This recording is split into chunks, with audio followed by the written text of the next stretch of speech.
So, I am 31 years old, and I had my first child at 30 years old, right? So I found out I was pregnant at 29, and I had her at 30. Maybe I should take these bracelets off. They're making a lot of noise. Unnecessary noise. So I actually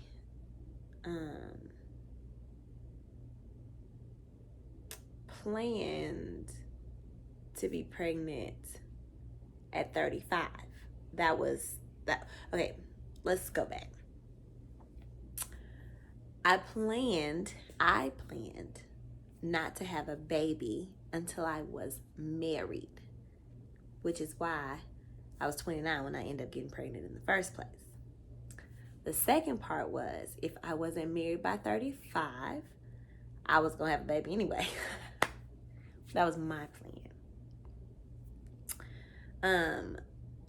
But God blessed me before 35, and He blessed me before I was married. And like they say, you can make plans, but God will laugh at you, right? So there you have it. He laughed at me. So originally, when I found out I was pregnant, what happened was I missed a period, right? But to me, I was like, it's stress. It's not because I'm pregnant. Now, that's Jaida. Hold on. It's her bedtime. Okay, I'm back. She's probably not going to be asleep, and she's probably going to interrupt me a few more times. And that's okay. I'm just going to let her talk in the background because I'm not going to get her no more because it's bedtime. But anyways, so I missed a period, but I was in denial, but I wasn't in denial. Like, I knew what activities had taken place, what creates life. I knew that those things had taken place, but I was like, but I know I didn't plan on having a baby till I was married, or at least until I was 35. This wasn't in my plans. My baby daddy already got 2 kids. So, and I want to be his wife before I give him a child, because in all honesty, giving life is a gift to a man because he's incapable of doing it. So that's why you're supposed to have a baby with your husband, but that's a whole nother thing in relationship goals from Pastor Michael Todd. If you have not read that, skimmed it, watched him on YouTube, I would catch that. Some good, valuable information. So anyways, I started watching him well after I had Jaida. I'm still going out. I'm still doing my thing, even though I missed a period, because in my mind, it's stress. My period's coming. Okay, well, we're going on 3 weeks now of a missed period. So I was like, all right, let me just take a test to rule that out and to say that I'm just missing this period, but the next period's gonna come, right? So I called Jada's father and I say, well, maybe I should take a pregnancy test. And he says, okay. He's like, well, wait till I get home. Well, I had to pee before he got home. So I peed on the stick, 2 lines appeared. And I just was like, oh, okay. I mean, because it's like I kind of knew. It's like I knew, but I didn't want to know. So now I know. It's for sure. So he comes home and I was like, I peed on the stick. He was like, I told you to wait for me. I was like, well, I had to pee. So he's like, so? I was like, well, it has 2 lines. He's like, what that mean? I was like, that means I'm pregnant. It's like, okay. I was like, okay. So we just was kind of like, okay. So then, I I don't know if like once I found out I was pregnant, I became emotional, or if I had been emotional and I just didn't link it to me being pregnant. I don't know. But all of a sudden, I was very, very emotional. I cried. I was sad. I was happy. I was sick. That's the part of pregnancy that every woman hopes that she doesn't get, right? Oh, I hope I don't get sick. Like, I just hope I don't get sick. Well, I got sick. I was only sick really until I moved into the second trimester. And then when I got to the second trimester, I felt better. But before that, you know, they call it morning sickness, but it ain't just in the morning. It's all day. I was nauseous. I could bear, like, standing up for a long period of time, which if you do hair, that's what you do, was difficult. I would have to like sit down and be like, okay, let me just get my thoughts together. Let me get my mind together. Let my body get its mind together. So then we move into the second trimester. I never threw up. Actually, I did throw up like twice, but that was it. It wasn't like every day I was throwing up. So I wasn't really losing weight, because that's what tends to happen if you have morning sickness and you're vomiting, is you tend to lose weight when you're pregnant versus gaining weight. So I didn't have those issues really.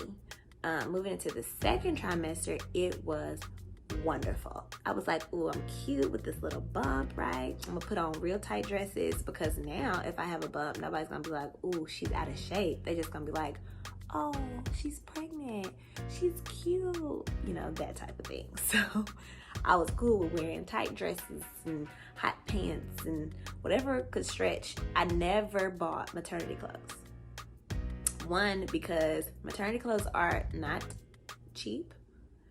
And two, because I'm not having any more children. Or at least that's my goal. God, please don't let me have any more children. I can't handle it. But I wasn't gonna be wearing maternity clothes again. So it was no point in me really wearing it. And I was going to be pregnant in the summertime, which you can just buy oversized maxi dresses or something to that nature that can fit over your belly, that you don't necessarily have to buy maternity clothes. So I just went up a size and everything, which was wonderful. And so my second trimester was a breeze. Third trimester was a breeze too, until you get to like the last month of pregnancy. That last month is like hell, because one, my last 4 weeks was in July. It's hot, okay? I'm already having hot flashes or just a hot body. I don't know, but I needed the air to be on like 68, 67. I was working, you know, blow drying hair, and the hair dryers are going and the hydrator is going. So the salon is hot and everybody else is probably freezing, but I'm like, whew, I'm in a sweat here. So, you know, the end of the last month of my pregnancy was rough, but not rough like, oh, it was awful, terrible, like I have traumatic story to tell you about it, but it was just rough. It was just hot. I was just getting bigger, and I only gained 24 pounds. So it wasn't like I was just like gaining like 90 pounds or 100 pounds and everything went well. The first time I took my glucose test, I passed. I never got like high blood pressure or anything. So it wasn't like my pregnancy was just super rough. The last 4 weeks, I was trying to find out when she would be able to come out. Like, when is she healthy enough to come out? Because I feel like she didn't have any more room. If you've been pregnant before, or if you're pregnant now, you know that the baby is sitting on all kinds of whatever is in your body. Your lungs, your bladder, you gotta pee all the time, you can't breathe when you lay down, you gotta lay on your side, and that's not comfortable. You just wanna lay on your back, but you can't do that. And the last 4 weeks, it's like you don't get any sleep, because this baby human is like huge at this point, and they are on their own sleep schedule when they're in there, and she was on her own sleep schedule which wasn't my sleep schedule. And she kicked me and moving and all this stuff. And I'm like, oh God, please just let me sleep. So I get to 2 weeks before Jaida was born, and she was like, you're still only dilated 1 centimeter. She was like, you know, we can deliver her, but not until you're 39 weeks. Or if you reach, I think it was 3 centimeters. I can't remember exactly what it was. It was either 3 or 4 centimeters. Then they can induce me, not dilate. They can induce me.